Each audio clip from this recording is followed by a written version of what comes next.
আলু আর ডিম দিয়ে খুব সহজে এই রেসিপিটা বানানো যায়। আপনারা চাইলে এটা ইফতারিতে রাখতে পারেন, খেতে কিন্তু অসাধারণ লাগে। তো যাই হোক, এটা হচ্ছে ডিম আলু চিজ বল, ভিতরটা চিজে ভরপুর আর উপরটায় ডিম আর আলু কুট করা। আসসালামু আলাইকুম, কেমন আছেন সবাই? আশা করি ভালো আছেন। আলহামদুলিল্লাহ, আমিও ভালো আছি। প্রথমে বড় সাইজের দুটো আলু সিদ্ধ করে নিয়েছি আর সাথে একটা ডিমও সিদ্ধ করে নিয়েছি। আর সবগুলো এখন গ্রেটারের সাহায্যে এগুলোকে কুচিয়ে নিচ্ছি। গ্রেটার দিয়ে কুচালে সবচেয়ে ভালো হয়, তাহলে মিহি হলে জিনিসটা অনেক সুন্দর হবে, মানে চিজ বল গুলো দেখতেও ভালো লাগবে আর সুন্দরভাবে এটা গোল গোল হয়ে শেপ দিবে। তো যাই হোক, তারপর ডিমটা আমি এই একই ভাবে গ্রেট করে নিচ্ছি। তো ভালো করে গ্রেট করা হয়ে গেছে, আর এখন দিয়ে দিচ্ছি এখানে পেঁয়াজ, কাঁচামরিচ কুচি আর ক্যাপসিকাম কুচি। আর তারপর দিয়ে দিলাম এখানে গুঁড়া মশলা।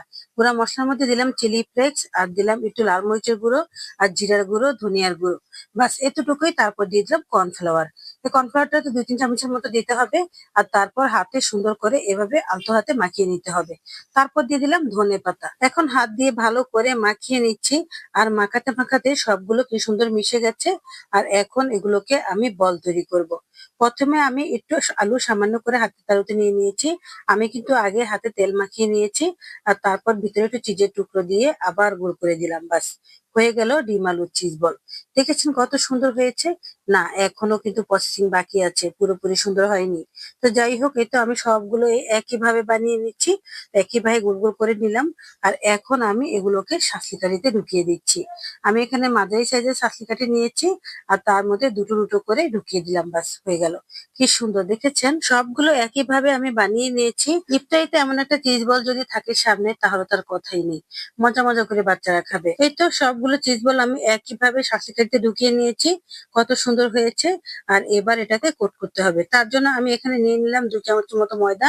আর 2 চামচের মতো দিলাম এখানে টক দই। তারপর দিলাম মরিচের গুঁড়ো আর চিলি ফ্লেক্স আর একটু ধনিয়ার গুঁড়ো। এখন ভালো করে একটা ডো তৈরি করে নেব একটু একটু পানি দিয়ে। আর একটু একটু করে পানি দিবেন, না হলে ডোটা একদম পাতলা হয়ে যাবে। একদম পাতলাও থাকতে পারবে না, আবার একদম ভারীও থাকতে পারবে না। তো যাই হোক, এই তো একটা চিজ বল এই ডোটার ভিতরে দিয়ে দিলাম।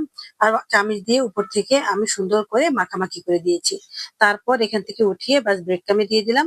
আর এখন দেখেন কত সুন্দর হয়েছে। কি সুন্দর সুন্দর চিজ বল হয়ে গেছে। খেতে কিন্তু অসাধারণ লেগেছে। তো যাই হোক, আজকে ইফতারিতে আমি এটাই বানিয়েছি। আমার কাছে খুবই ভালো লেগেছে। কারণ সবগুলো বানানো শেষ, সবগুলো আমার এখানে কোটিং করাও শেষ। এখন শুধু ভাজার পালা। তো ভাজতে গেলে অনেকেই আছে যে ডুবো তেলে ভাজে, আমি আজকে ডুবো তেলে ভাজবো না। আমি হালকা তেলেই ভাজবো। এই তো ছোট ছোট কাঠিগুলো তেলের মধ্যে দিয়ে দিলাম। আর এখন উল্টিয়ে পাল্টিয়ে এটা ভেজে নিচ্ছি। তো যাই হোক, চুলার আঁচটা কিন্তু একদম মিডিয়াম আঁচে রাখতে হবে। না হলে আবার ব্রেড ক্রাম্ব গুলো একদম উপর থেকে পুড়ে যাবে। তখন দেখতে একদমই ভাল লাগবে না।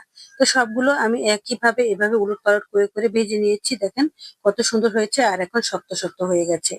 একদম পারফেক্ট। তো যাই হোক, এখন তুলে নিচ্ছি। সত্যি বলতে এটা আমার কাছে খেতে অনেক ভালো লাগে। আমি রোজা ছাড়াও মাঝে মাঝে অনেকটাই বানাই এগুলো। আর বানিয়ে খেতেও আমার ভালো লাগে। তো এখানে আমি একটা সসও বানিয়ে নিয়েছি। এটা আরেকদিন আবার আপনাদের সাথে শেয়ার করবো। এই তো আমি একটা ভেঙে দেখাচ্ছি। দেখেন ভিতরটা কত সুন্দর জুসি ভাব হয়ে আছে। চিজে একদম ভরপুর। আর উপরটা কিন্তু মচমচে হয়। আর বাচ্চাদের এটা অনেক পছন্দ, যেহেতু ভিতরে চিজ আছে। আর এই চিজটা দিয়ে খেতে কিন্তু অসাধারণ লাগে। এই ডিম আলু চিজ বল বানানো অনেক সহজ। আপনি ইফতারের আগে এটা বানিয়ে রাখতে পারেন। পরে ইফতারের সময় গরম গরম ভেজে তারপর খেতে পারেন। আমি এখানে একটা সস তৈরি করে নিয়েছি আর সেটা দিয়েই খাচ্ছি। অনেক মজা হয়েছে। সবাই ভালো থাকবেন। আজ এ পর্যন্তই। আল্লাহ হাফেজ।